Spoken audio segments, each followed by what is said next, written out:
صلوات پڑھے محمد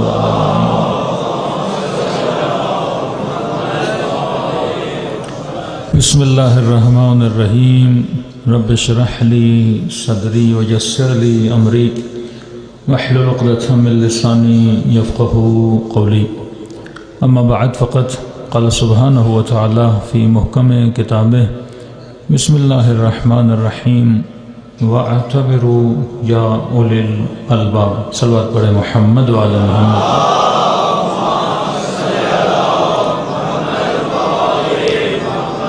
سب سے پہلے دعا ہے پروردگار عالم ہم سب کی عبادتوں کو اپنی بارگاہ میں قبول فرمائے، اور جو مقصد زندگی مقصد عبادت لے کر اس فرش عزا پہ تشریف لائے، خدا ہم سب کو ان تمام مقاصد میں بھی کامیابیاں عطا فرمائے۔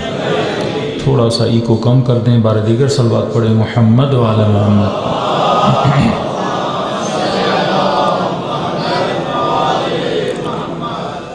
ہمیشہ یاد رکھیے کہ کسی چیز کا ہونا اور ہوتا ہے اور اس چیز کا میرے نصیب میں ہونا اور ہوتا ہے۔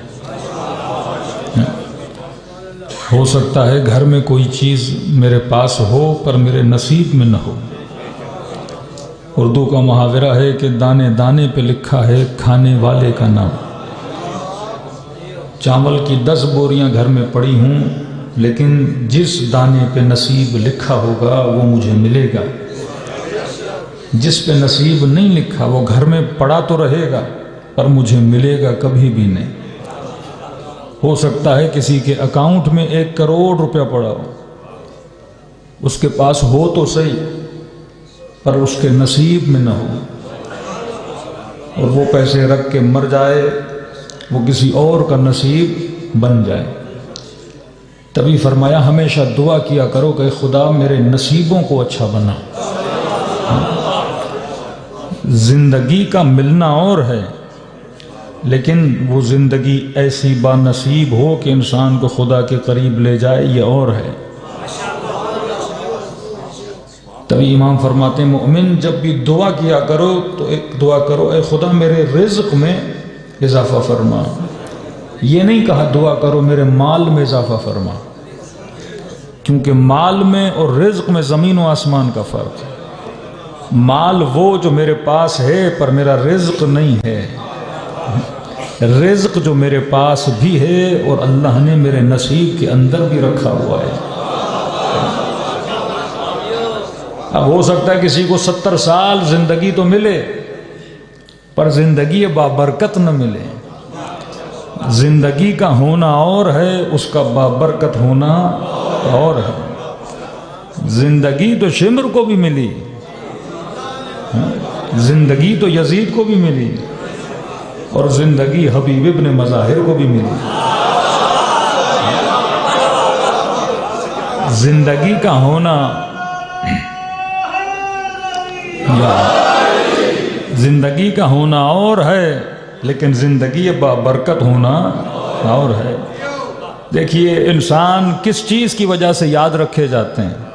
اپنے لمحوں کی وجہ سے یاد رکھے جاتے ہیں۔ کوئی اچھا تھا تو اچھا کیوں تھا؟ کیونکہ اس کا لمحہ اچھا تھا۔ کوئی برا تھا تو برا کیوں تھا؟ کیونکہ اس کا لمحہ برا تھا۔ کسی سے محبت کرتے ہو اس کے لمحوں کی وجہ سے، کسی سے نفرت کرتے ہو اس کے لمحوں کی وجہ سے، اور لمحے اگر بابرکت ہوں تو رب کی رحمت آتی ہے، لمحے اگر بے برکت ہوں تو خدا کی لعنت آتی ہے۔ ایک لمحہ کا ضربت علی یوم الخندق افضل من عبادت ثقلین۔ تلواریں تو بہت ساروں نے چلائیں لیکن لمحے بابرکت نہیں تھے۔ علی کا ایک لمحہ بابرکت تھا۔ تبھی کا دعا کرو اے خدا میرے وقت میں بھی برکت عطا کر، میرے لمحوں میں بھی برکت عطا کر۔ وہ ایک لمحہ تھا جس نے شمر کو شمر بنایا، اور وہ ایک لمحہ تھا جس نے حر کو جنتی بنا دیا۔ تو کسی کو مانتے ہیں تو تعصب کی بنیاد پہ نہیں، لمحوں کی بنیاد پہ، اور اگر کسی کی نفرت ہمارے دل میں ہے تو وہ بھی تعصب کی بنیاد پہ نہیں، لمحوں کی بنیاد پہ ہے۔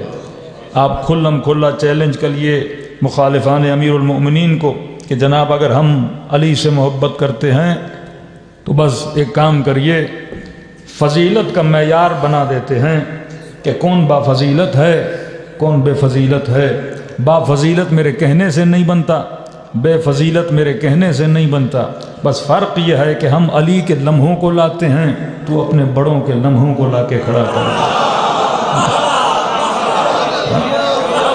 زیادہ نہیں، بولو ہم 20 لمحے علی کے لاتے ہیں، تم 10 لمحے اپنے بڑوں کے لاؤ۔ وہ ایک لمحہ تھا جب رسول نے ہاتھ بلند کر کے کہا من کنت مولا ہو فہذا علی المولا۔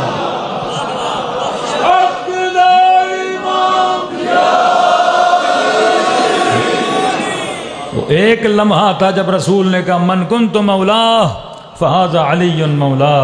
وہ ایک لمحہ تھا جب علی کی ضربت عبادت ثقلین بن گئی، اور وہ ایک لمحہ تھا جب بستر موت پہ امیر المؤمنین سو گئے۔ وہ ایک لمحہ تھا جب باب مدینۃ العلم کا لقب ملا کہ میں بھی لمحے لاتا ہوں علی کے، تو بھی اپنے بڑوں کے لمحے لا۔ وہ بھی ایک لمحہ تھا جب ٹوٹی ہوئی تلوار سے کوئی لڑ رہا تھا، اور وہ بھی کوئی لمحہ تھا جو تلواریں چھوڑ کے کوئی میدان کو چھوڑ کے بھاگ رہا تھا۔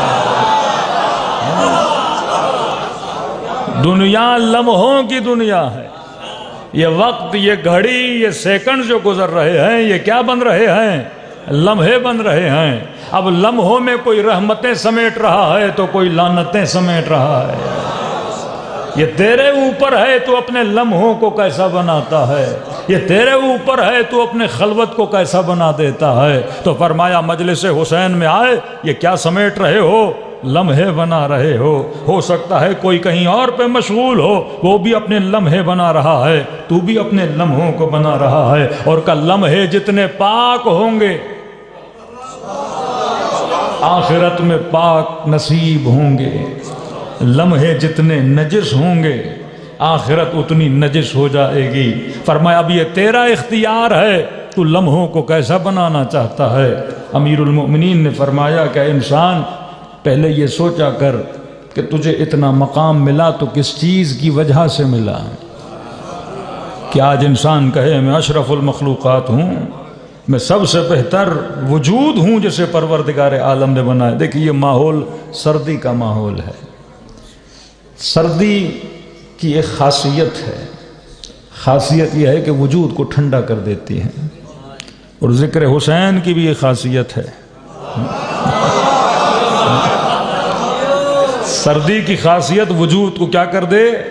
ٹھنڈا کر دے۔ کبھی ہم کہتے ہیں جمع دینے والی سردی، مطلب سردی جتنی زیادہ ہو انسان کے وجود کو کیا کر دیتی ہے؟ جمع دیتی ہے۔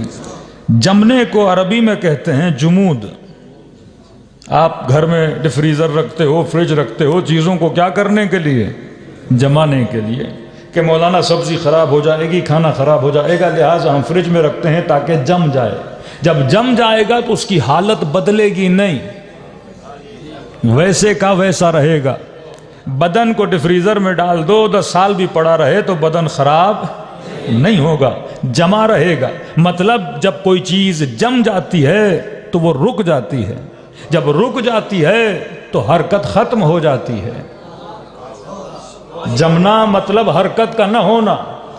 یہ گلاس جمع ہوا ہے، یہ حرکت نہیں کرتا کہ یہاں سے اٹھ کے یہاں چلا جائے، تبھی اسے کہتے ہیں یہ جامد ہے، یہ لوہا جامد ہے، یہ مائک جامد ہے، یہ جیکٹ اور کپڑا کیا ہے؟ یہ جامد ہے، اسے کہتے ہیں جمادات، مطلب جمی ہوئی چیزیں جن کے وجود میں کوئی حرکت نہیں ہے۔ اہل بیت کے کلام کا مفہوم بتا رہا ہوں۔ مولا فرماتے اگر وجود جسم جم جائے تو پرواہ نہیں، کیونکہ جسم نے ایک دن مر ہی جانا ہے۔ پتھر جم جائے تو مسئلہ نہیں، پانی جم جائے تو مسئلہ نہیں، لیکن فرمایا وائے ہو ان انسانوں پر جن کی فکریں جم جائیں۔ فکر کو جامد نہیں ہونا چاہیے کہ جیسا 17 سال میں تھا ویسا 40 سال میں ہی ہے، اور جیسا 40 سال میں تھا ویسا 60 سال میں ہی ہے۔ اس بندے نے ٹکے برابر ترقی نہ کی۔ فرمایا آؤ دیکھو سلمان 10ویں ایمان کے درجے پر ہے۔ ابو ذر یہ درجات دیکھتے ہو کہ ان کی فکریں جمی ہوئی نہیں ہیں، اور کہا اگر بدن جم جائے تو اس کو پگھلانے کے لیے گرمی کو استعمال کیا جاتا ہے۔ گلاس کی پانی جم گیا، برف بن گیا تو آگ کے نیچے رکھو گے تو یہ پگھل جائے گا، اور کہا اگر فکر جم جائے تو اسے کون پگھلاتا ہے؟ کہ جمی ہوئی فکروں کو صرف ذکر حسین پگھلا دیتا ہے۔ نہج البلاغہ فکروں کو پگھلانے کا نام ہے، کلام اہل بیت فکروں کو پگھلانے کا کام ہے، اور جب جمی ہوئی فکر آ کے حسین سے ملی اور نام تھا حر، ایک ملاقات نے حسین نے اس کے وجود کو پگھلا دیا۔ جناب زہیر خیمے میں تھے، بار بار پیغام جا رہا تھا آؤ حسین سے آ کے ملو، جمع ہوا تھا مل نہیں رہا تھا، ایک ملاقات نے جناب زہیر کو علیہ السلام بنا دیا۔ فرمایا برف کا کام ہے جمع دینا، آگ کا کام ہے پگھلا دینا، اور فکر کب جمتی ہے؟ جب انسان کی فکر میں جہالت آ کے بسیرا کر دیتی ہے۔ اب فرمایا کائنات کی ادنا ترین مخلوق کا نام ہے جماد۔ 4 تقسیمات ہیں۔ پہلی مخلوق کو بولا جاتا ہے جمادات، جس میں پتھر، لوہا، سونا، چاندی، یہ انگوٹھی جمادات کیوں ہیں؟ کیونکہ یہ جمی ہوئی ہیں، پتھر چلتا نہیں، یہ انگوٹھی 20 سال بھی پہنو تو بڑی نہیں ہوگی، جیسی کی ہے ویسی رہ جائے گی۔ فرمایا ادنا ترین مخلوق کا نام ہے جماد۔ جب جماد نے ترقی کی، چھوٹا سا دانہ جامد تھا، گندم اگانے کے لیے آپ نے اسے زمین میں ڈالا، اور دانے نے اپنا سینہ چیر کے ترقی کرنا شروع کر دی، اور ایک لڑی زمین سے باہر نکلی، تو کہا اب یہ جماد نہیں رہا، اب یہ نبات بن گیا۔ نبات کا مطلب نمو کرنا۔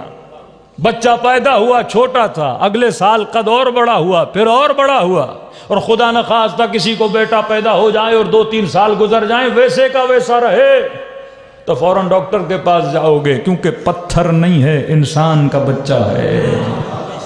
یہ بڑھے گا تو پتا چلے گا صحیح و سالم ہے۔ دانہ زمین میں پھینکا پر گندم کا ایک شاخہ نہ نکلا، تو آپ نے کہا یہ نبات بننے کی صلاحیت نہیں رکھتا، ان دانوں کو کوئی زمیندار بھی نہیں خریدتا۔ ویلیو تب ہے جب اس کے اندر کیا پیدا ہو جائے؟ نمو پیدا ہو جائے۔ تو فرمایا پہلا درجہ خلقت کا جماد ہے، دوسرا درجہ خلقت کا نبات ہے جو اس سے بھی افضل ہے۔ پتھروں کی اتنی قیمت نہیں ہوتی جتنی گندم کی بوری کی ہوتی ہے، پتھروں کی اتنی قیمت نہیں ہوتی جتنی پھلوں کی قیمت ہوتی ہے۔ اب فرمایا نمو تو پیدا ہوا، درخت بنا، سیب کا درخت، انار کا درخت، گندم کی فصل، چاول کی فصل، لیکن یہ ایک جگہ پہ آ کے رک جاتا ہے۔ اور اگر اس نے ترقی کی، بڑے ہونے کے بعد اگر اس کے اندر احساس پیدا ہوا، کسی درخت کو کاٹو گے چیخے گا نہیں، لیکن مرغی کا گلا کاٹو گے تو تڑپ کے بتائے گی کہ میں درخت نہیں ہوں۔ فرمایا تیسری منزل منزل حیوان ہے، جس کے اندر نمو بھی ہے اور ساتھ میں احساس بھی پایا جاتا ہے۔ اس کے اندر غصہ بھی ہے، اس کے اندر شہوت بھی ہے، اس کے اندر اولاد کی محبت بھی ہے۔ اگر اسے مارو گے تو چیخے گی، اگر اسے تکلیف دو گے تو روئے گی۔ فرمایا یہ حیوان ہے، کیونکہ ترقی کر کے یہ نبات سے کس سرحد میں داخل ہوا؟ سرحد احساس میں داخل ہو گیا۔ جب احساس آتا ہے تو حیوان بنتا ہے۔ اب یہاں پہ امیر المومنین سوال کرتے ہیں، یہ بتا تو سرحد انسان میں کب داخل ہوا اور کیوں داخل ہوا؟ اگر تو نبات نہیں، اگر تو جماد نہیں، اگر تو حیوان نہیں تو تو کیا ہے؟ انسان ہے۔ اب کس چیز کی وجہ سے انسان ہے؟ اگر یہ کہو کہ مولانا بچہ چھوٹا ہے بڑا ہوتا ہے، کہ یہ مقام تو نباتات کا مقام ہے۔ اگر یہ کہو مولانا میرے اندر احساس ہے، مجھے غصہ آتا ہے، میں اولاد سے محبت کرتا ہوں، میرے اندر محبت و نفرت کا جذبہ ہے، تو آواز آئے گی یہ جذبہ تو حیوان کا جذبہ ہے۔ بتا کس چیز کی وجہ سے تو انسان ہے؟ جب خدا نے شیر کو بنایا تو یہ نہیں کہا کہ میں بہترین بنانے والا ہوں، جب خدا نے جنگلوں کو بنایا تو یہ نہیں کہا کہ میں بہترین بنانے والا ہوں، لیکن عجب ہے جب اس انسان کو خلق کیا تو خالق اپنی خلقت کی تعریف کرنے لگا اور کہنے لگا کہ میں بہترین بنانے والا ہوں۔ پروردگارہ تو میری آنکھوں کو دیکھ کے کہہ رہا ہے، کیا میرے کانوں کو دیکھ کے کہہ رہا ہے، کیا میرے ہاتھوں کو دیکھ کے کہہ رہا ہے، کیا میرے چہرے کی رنگت کو دیکھ کے کہہ رہا ہے، کیا میرے بالوں کو دیکھ کے کہہ رہا ہے؟ اللہ کی آواز آئے گی، یہ بال تو میں نے حیوان کو بھی دیے، یہ آنکھیں تو میں نے حیوان کو بھی دی، یہ زبان تو میں نے حیوان کو بھی دی۔ فرمایا پھر وہ کون سی چیز ہے جس کے آنے سے خالق یہ کہے کہ میں بہترین بنانے والا ہوں؟ آنکھوں پہ ناز کرے تو گدھا کرے، کیونکہ اس کی آنکھیں ہم سب سے بڑی ہیں۔ بال تو خدا نے گھوڑے کو بھی بڑے اچھے دیے ہیں، دوڑنے پہ آئے تو جانور ہم سے زیادہ تیز دوڑ لے، جسم کی طاقت پر آؤ تو جانور کا جسم مجھ سے زیادہ طاقتور ہے۔ تبھی فرمایا خلق الانسان ضعیفا، میں نے انسان کو ضعیف بنایا، اور اتنا ضعیف بنایا کہ ایک مچھر بھی چاہے تو اس کے سکون کو تباہ و برباد کر سکتا ہے۔ اور خالق جب چیلنج کرنے پر آتا ہے تو کہتا ہے میرے بندے کبھی تکبر نہ کرنا۔ فرمایا دنیا کے سارے حاکم بھی جمع ہو جائیں، دنیا کی ساری حکومتیں اور فوجیں بھی جمع ہو جائیں، فرمایا میری مکھی جیسی ایک مکھی بنانے کی طاقت نہیں رکھتے۔ اور فرمایا ان طاقتوروں کے کھانوں میں سے اگر ایک مکھی لقمے سے ایک ذرہ اٹھا کے چلی جائے تو یہ سارے بادشاہ بھی جمع ہو جائیں، اس مکھی کو پکڑنے کی طاقت نہیں رکھتے۔ خلقت پہ آئے تو ضعیف ترین وجود کہ مچھر کاٹے تو انسان مرنے پر آ جاتا ہے، ڈینگی کاٹے تو انسان ہاسپٹلائز ہو جاتا ہے، سانپ کاٹے تو انسان موت کے منہ میں چلا جاتا ہے۔ اے خدایا پھر کون سی چیز تھی جس پہ تو ناز کر رہا ہے اور کہہ رہا ہے کہ انسان میں بہترین بنانے والا ہوں؟ فرمایا وہ تیری آنکھیں نہیں تھیں، وہ تیری زبان نہیں تھی، وہ تیرے کان نہیں تھے، یہ گوش والا وجود نہیں تھا۔ کہ خدایا وہ کون سی چیز ہے؟ آواز آئی وَنَفَخْتُ مِن رُوحِي، جب اس جسم میں اپنے وجود کی روح کی پھونک دی، کہا میں بہترین بنانے والا ہوں۔ معصوم فرماتے اس چیز کا نام ہے عقل۔ تبھی فرمایا در علی سے اسی کا واسطہ ہے جو صاحب عقل ہے، بے عقل نہ کبھی علی کو مانتا ہے، نہ علی کبھی اسے اپنے در پہ بلاتے ہیں۔ عقل مند اور عقل کی وجہ سے کہا کہ یہ بندہ انسان ہے۔ اب سخت ترین روایات ہیں، فرمایا قیامت کے دن کچھ ایسے لوگ آئیں گے قردۃ خاسئین، بندروں کی شکل میں، کچھ لوگ ایسے آئیں گے مکھیوں کی شکل میں۔ کہ خدایا شکل کیوں بدل رہے ہو؟ کہ کیونکہ میں نے انسان بنا کے بھیجا تھا، انسان بن کے واپس آیا نہیں۔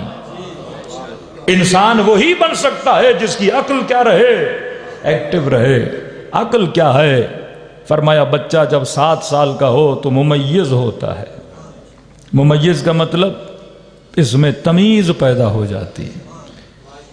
ہم کہتے ہیں جناب 15 سال کا ہوا تو کیا ہوا؟ بالغ ہوا۔ بالغ بندہ کیسے ہوتا ہے؟ چہرے پہ بال آ گئے، کچھ فقہی مسائل ہیں کہ جناب بالغ ہو گئے، بڑا ہو گیا۔ معصوم فرماتے ہیں کئی لوگ جسم کے اعتبار سے تو بالغ ہو جاتے ہیں، عقل کے اعتبار سے بالغ نہیں ہوتے۔ بالغ تو گدھا بھی ہوتا ہے، بالغ تو گھوڑا بھی ہوتا ہے۔ کمال بشر یہ ہے کہ کس کے اعتبار سے بالغ ہو جائے؟ عقل کے اعتبار سے بالغ ہو جائے۔ اب کئی لوگ ہیں 50 سال کے ہو جاتے ہیں پر بندہ عقلانی اعتبار سے ابھی تک بالغ نہیں ہوا۔ اور ہمارے استاد کہا کرتے تھے کہ بعض لوگ تو یہ سمجھتے ہیں کہ سیل پیک خدا نے عقل دی اور ویسے ہی اللہ کے پاس واپس لے جاتے ہیں کہ بندے خدا یہ اللہ نے یوز کرنے کے لیے دی ہے۔ ہاں موبائل ڈبہ پیک ملا اور استعمال کیا ہی نہیں اور ویسا ہی لے کے آخرت میں چلے گئے۔ کہ یہ استعمال کرنے کے لیے ہے، پیک کر کے فریج میں رکھنے کے لیے نہیں ہے۔ اور جو استعمال کرتا ہے وہی سلمان بنتا ہے، جو استعمال کرتا ہے وہی ابو ذر غفاری بنتا ہے۔ بچہ 7 سال کا گناہ کی اللہ کہتا ہے سزا نہیں، 8 سال کا خطا کی اللہ کہتا ہے سزا نہیں، کیونکہ 7 سال تک عقل ایکٹیو نہیں ہے۔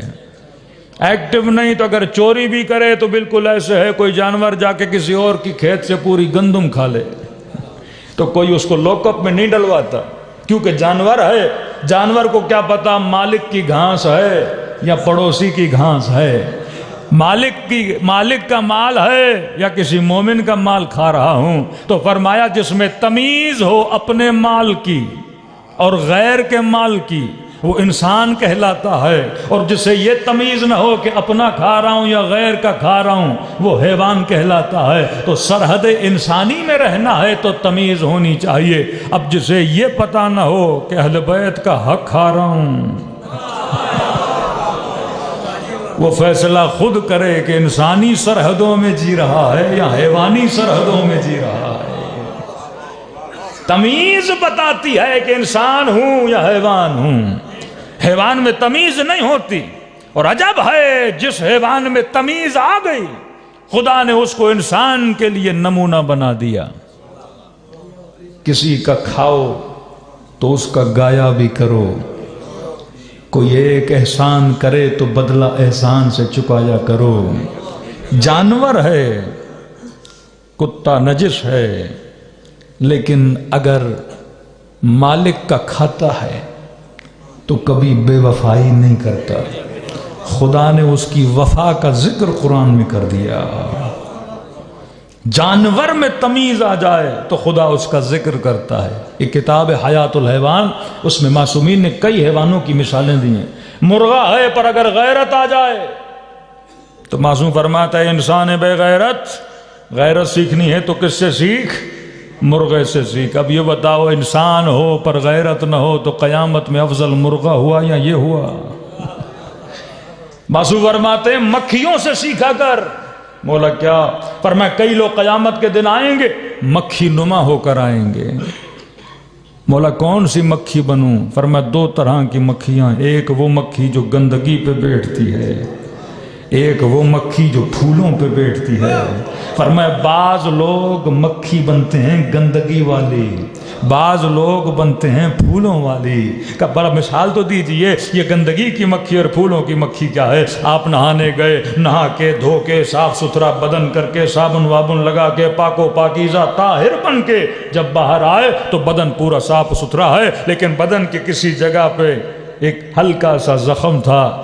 گندگی والی مکھی پورے صاف بدن کو چھوڑ کے جا کے گندگی پہ بیٹھ جاتی ہے۔ کہ بعض لوگ اس مکھی مزاج ہیں، ایک مومن میں 10 خوبیاں ہیں ان کو چھوڑ کے ایک ہی برائی پہ اٹک جاتے ہیں۔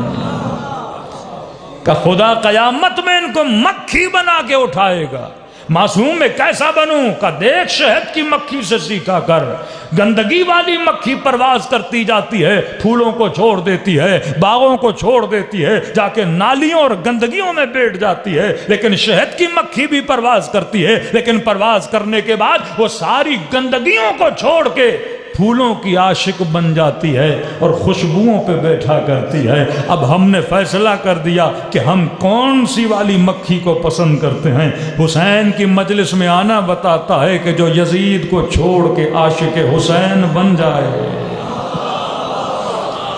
تو یہ خوشبوؤں کا عاشق ہے، لیکن جو حسین کو چھوڑ کے یزید کے پیچھے لگ جائے کہا یہ گندگیوں کا عاشق ہے۔ تبھی معصوم فرماتے جوان تمہاری دوستیاں بتائیں گی تو کس کا عاشق ہے تو علی والا پر کوئی شرابی سے یاری رکھ لے، ہے علی والا پر کسی زانی سے دوستی رکھ لے۔ کہ مولانا معاشرے میں اتنے نیک لوگ تو ہیں نہیں، اٹھنا بیٹھنا تو انہی سے ہے، کاروبار تو انہی سے ہے۔ کہ تجھے کاروبار سے منع نہیں کرتے، ہم نشی نہ بنایا کرو۔ کسی نے مولا علی سے پوچھا نا مولا سلمان اتنا کیوں پسند ہے آپ کو؟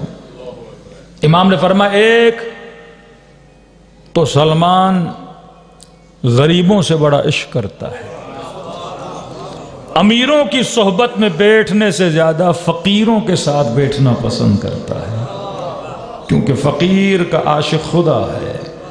امیر کے ساتھ بیٹھو گے کسی لالچ میں بیٹھو گے، فقیر کیا دے گا آپ کو؟ تبھی رات کے اندھیروں میں امیر المؤمنین اپنا وقت امیروں کے ساتھ نہیں بتاتے تھے یا فقیروں کے ساتھ بتاتے تھے یا جو سب کا امیر ہے خدا اس کے مصلح پہ بتاتے تھے۔ دوسری صفت فرمایا سلمان علی کو بڑا پسند ہے۔ مولا کیوں؟ فرمایا سلمان علماء کی محفل کو پسند کرتا ہے۔ دیکھو علم کے قریب جاؤ گے تو کیا بنو گے؟ علم کی خوشبو پیدا ہوگی۔ کراچی میں ایک مومن نے کہا مولانا ایک فلاں آن ڈیوٹی کوئی کرنل صاحب ہیں، شیعہ ہیں، بڑا اچھا آدمی ہے، نیک آدمی ہے، مولا کا ذکر کرنے والا ولائی قسم کا آدمی ہے۔ میں نے کہا بڑی اچھی بات ہے، کبھی ہمیں بھی ملوائیے۔ تو کہا قبلہ بس ایک مسئلہ ہے، اسے مولوی پسند نہیں ہے۔ نیک ہے، مولا کا ذکر کرتا ہے، سب کچھ ہے، مولویوں سے اس کی نہیں لگتی۔ میں نے کہا ایک بات میری یاد کر لو، پریکٹیکل بات کر رہا ہوں، نتیجہ جا کے خود دیکھنا۔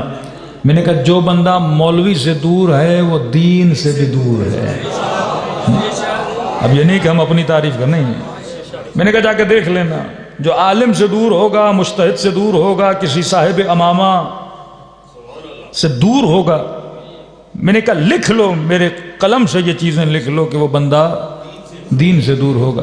کہ نہیں بڑا اچھا تھا، بیٹھے بڑی اچھی باتیں کر رہا تھا، امیر المومنین کے فضائل پڑھ رہا تھا۔ میں نے کہا کبھی گھر میں دعوت دے تو چلے جانا، اب میری نگاہ سے دیکھنا دیندار ہے کہ نہیں۔ اتفاق سے ایک ہفتے کے بعد انہوں نے ود فیملی ان کو بلایا گھر پہ۔ اگلے دن ہم سے ملے، میں نے کہا بتاؤ کہاں تھے؟ کہ مولانا فلاں کرنل صاحب کے ساتھ تھے۔ آپ بالکل صحیح کر رہے تھے، بندہ تو بڑا اچھا تھا، دیندار نہیں تھا۔ میں نے کہا کیسے؟ کہ ود فیملی دعوت تھی، جب ان کی خاتون خانہ آئیں سفرے پر، نہ سر پہ دوپٹہ تھا نہ حجاب کیا ہوا تھا، خود تو علی کے فضائل پڑھ رہا تھا، پر بیٹوں اور بیٹیوں کا عالم یہ تھا، لگ نہیں رہا تھا یہ علی کے مکتب والے ہیں یا شامی مکتب والے ہیں۔ عالم کا قرب آپ کو کیا بناتا ہے؟ دیندار بناتا ہے۔ علی کا قرب آپ کو کیا بناتا ہے؟ مومن بناتا ہے۔ مسجد میں آؤ گے تو نمازی کہلاؤ گے، کعبے پہ پاس جاؤ گے تو حاجی کہلاؤ گے، علی کے پاس آؤ گے تو مومن کہلاؤ گے، کسی عالم کے پاس جاؤ گے تو کس کی محبت ہوگی؟ دین کی محبت ہوگی۔ بھائی آپ 1 گھنٹہ کسی بزنس مین کے ساتھ گزارو، وہ صبح سے شام تک کبھی 1 ملین، کبھی 2 ملین، کبھی 1 کروڑ، کبھی 50 کروڑ، کبھی یہ نقصان، کبھی یہ فائدہ۔ ہاں؟ کسی سیاستدان کے ساتھ گزارو تو اگر جیل والا ہوگا تو وہ چیزیں باتیں کرے گا، حکومت والا ہوگا تو لوگوں کی شکایتیں کرے گا۔ اسی طرح کسی عالم کے ساتھ بیٹھو تو یا خدا کی بات کرے گا، یا رسول کی بات کرے گا، یا علی کی بات کرے گا۔ اگر عطر کی دکان میں جاؤ گے تو چاہو نہ چاہو خوشبو تیرے مشام تک آ ہی جائے گی۔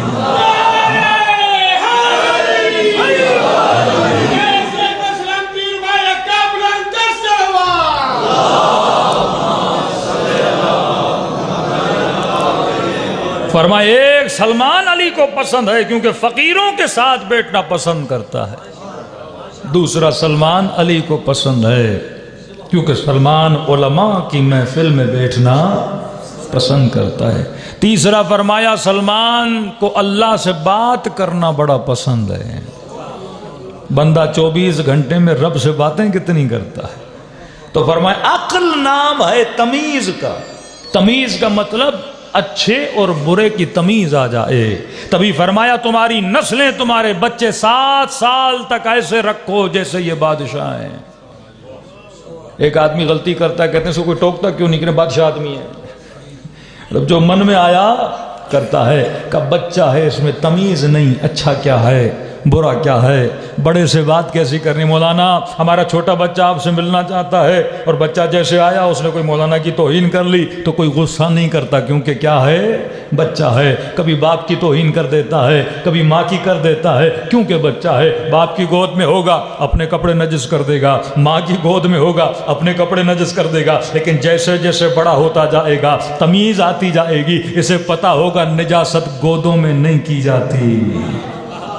احساس نجاست ہوگا یہ فوراً کمرے سے باہر نکل کے چلا جائے گا، کیونکہ اسے کون بتا رہا ہے کہ اچھا کیا ہے برا کیا ہے؟ کہ جب تک بچہ ہے تو یہ سمجھو بالکل ایک حیوان کی طرح ہے، اسے ڈانٹا نہ کرو، اسے مارا نہ کرو، اسے کچھ نہ کہا کرو، کیونکہ ابھی تک اس کا دماغ خصلت حیوانی والا دماغ ہے۔ لیکن جیسے 7 سال کو کروس کرنا شروع کرے گا تو فرمایا 7 سے لے کے 14 تک اب بادشاہت ختم، اب اسے نوکری پہ رکھو۔ ہم اکثر کہتے ہیں اہل بیت کا فرمان ہے 7 سے 14 نوکر ہے، لیکن ہم نوکر بھی ایسا بنا دیتے ہیں تنخواہ بھی نہیں دیتے اسے۔ 7 سے 14 نوکر ہے، اب نوکر کو تنخواہ تو دی جاتی ہے نا، صبح سے شام تک ڈانٹو اسے، نماز کے لیے اٹھاؤ، روزہ رکھواؤ، لیکن اسے نوکری کی تنخواہ نہ دو تو یہ تربیت غلط ہے۔ بولو میرے لال، آج 7 سال کا بچہ ہو، بیٹا تو 7 سال کا ہو گیا، ممیز ہے، اسے بتا کہ جس کا کھا رہے ہو تھوڑا اس کا گایا بھی جاتا ہے۔ یہ آنکھیں جس نے دی ہیں، یہ زبان جس نے دی ہے، اپنے بچے کو لے جایا کرو، بیٹا یہ بلی ہے، یہ کتا ہے، یہ گدھا ہے، یہ گھوڑا ہے، دیکھو یہ بھی سارے ہیں، لیکن کوئی بول نہیں سکتا، خدا نے تجھے بولنے کی طاقت عطا کر دی ہے۔ میرے لال دیکھو یہ بازاروں میں، روڈوں میں، گلیوں میں گھوم رہے ہیں، لیکن خدا نے تجھے گھر دیا ہے، اپنی پہچان دی ہے، ہم علی کی مجلس میں جاتے ہیں، نعمتوں کو یاد کرواؤ، اب آؤ اس کا شکریہ ادا کریں، مصلی عبادت پر لے جاؤ، لیکن جب لے جاتے ہو پھر نماز پڑھنے کے بعد اسے کوئی گفٹ بھی دیا کرو، اسے کوئی ہدیہ بھی دیا کرو کہ میرے لال اسکول میں پاس ہو جاؤ گے تو فلاں سائیکل لے کے دے دوں گا، تو وہ سائیکل کی لالچ میں پڑھنا شروع کر دے گا، کیونکہ اسے علم کی اہمیت کا پتہ نہیں ہے پر سائیکل کی محبت کا بڑا پتہ ہے۔ اسی طرح مصلی عبادت پہ لاؤ، لیکن کوئی ہدیہ اور گفٹ کی بات کرو کہ بیٹا آج اگر مجلس میں تم نے یہ قصیدہ پڑھا تو تجھے یہ انعام دیا جائے گا، اگر تو نے سورہ قل هو اللہ احد کو یاد کیا تجھے یہ انعام دیا جائے گا۔ تو پہلے تیری لالچ میں کرے گا، لیکن جب عقل آ جائے گی پھر جنت کی لالچ میں کرے گا، اور جب پھر عقل بڑھ جائے گی پھر رب کی محبت میں سجدے کرے گا، اور اگر معرفت اور بڑھی تو وہی کہے گا جو امیر المومنین نے کہا کہ خدایا علی نے جنت کی لالچ میں تجھے سجدہ نہیں کیا، جہنم کے خوف میں تجھے سجدہ نہیں کیا، علی نے تجھے سجدہ اسی لیے کیا کیونکہ علی نے تجھے ہی لائق سجدہ مانا۔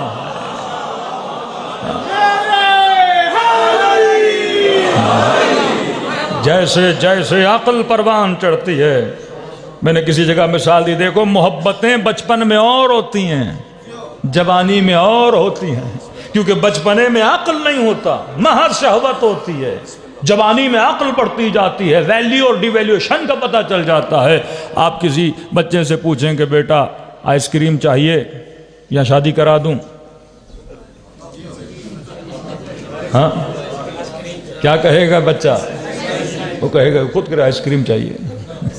لیکن یہیں 20 سال کے جوان سے کہو کہ ڈڈیال سے آئس کریم دلا دوں یا مولانا کو کہہ کے کہیں سے اچھا رشتہ کرا دوں، جوان کیا کہے گا؟ رشتہ کراؤ۔ اور یہی جوان کبھی آئس کریم کے پیچھے تھا، آج کسی اور چیز کے پیچھے ہے، اور پھر یہی 40 کا ہو جائے بولے شادی کی، اب بتاؤ۔ ہاں محبتیں ٹائم با ٹائم بدلتی رہتی ہیں، کبھی گاڑیوں کا عاشق، کبھی گھروں کا عاشق، کبھی زمینوں کا عاشق، کبھی انسانوں کا عاشق، کبھی کسی چیز کا، کبھی یہ عشق بدل کیوں رہا ہے؟ کیونکہ اس کے وجود میں علم اور تمیز بدلتی جا رہی ہے۔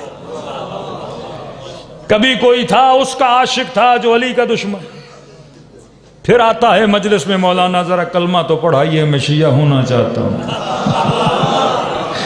ارے تیرے عشق کو کیا ہو گیا؟ پہلے ان کے قصیدے، اب ان کے قصیدے کا پہلے پتہ نہیں تھا، جب پتہ چلا تو صحیح پتے پہ آ کے کھڑا ہو گیا۔